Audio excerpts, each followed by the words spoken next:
world leaders are outing themselves to the public. Make no mistake, okay? At the World Economic Forum, former British Prime Minister Tony Blair calls for a national digital infrastructure. We should be helping countries to develop a national digital infrastructure which they will need for these future vaccines. What future vaccines? Why do we need to take them? Have we not learned perhaps what happens from them? This is some scary stuff. They're going to come down the line. The world is resisting more than these people can fantasize. Finally, people understand that it's not about COVID or the climate. These are just the tools for these guys to get you to fall into line, to do what they say. Watch for yourself and see. I think there's a huge impetus now for a national digital infrastructure. Digitization in healthcare is, I think, one of the great game changers. We should be helping countries to develop a national digital infrastructure, which they will need with these new vaccines.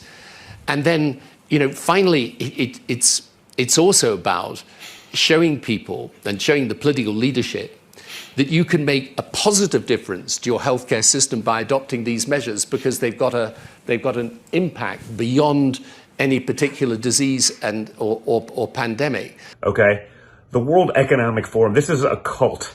Okay, you've read about Klaus Schwab, its leader. These are the globalists. These are the people that want you eating bugs and eliminating meat and eliminating your ability to own anything independently, but you'll take care of you and you'll be really, really happy.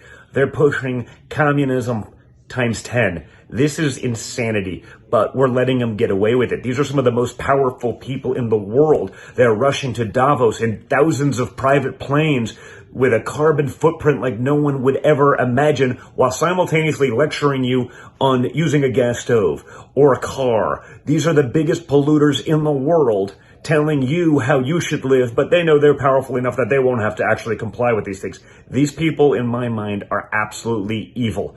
And we don't want them having your digital records. We don't want them implanting chips in us. We don't want them being able to use their social credit score that they deem, not based on fact, but whatever Klaus Schwab or his cohorts tell us, to just shut off your car, your electricity. Hell, once they put the chips in you, perhaps even your body. I know, it sounds so out there. It's very, very out there, except when you look at what's actually going on, right? Everything that's talked about, the New World Order, it's another conspiracy theory, folks. Everything's a conspiracy theory until a few months later when it's proven to be 100% right. And why would we need a digital infrastructure with these new mRNA vaccines? They're going to mandate mRNA vax control your movement to, if you refuse to take them, are they going to shut you off? Honestly, is it that far-fetched right now? It sounds, even a few years ago, if you said that, you'd be like, wow, that's crazy. Until you look at how they're behaving, what they're telling us we should consume, what they themselves do, and the hypocrisy, no more. We're not communist China, and we're not going to tolerate it. Enough is enough. Stop giving these people credibility. Stop giving them power. And when they try to take it, make sure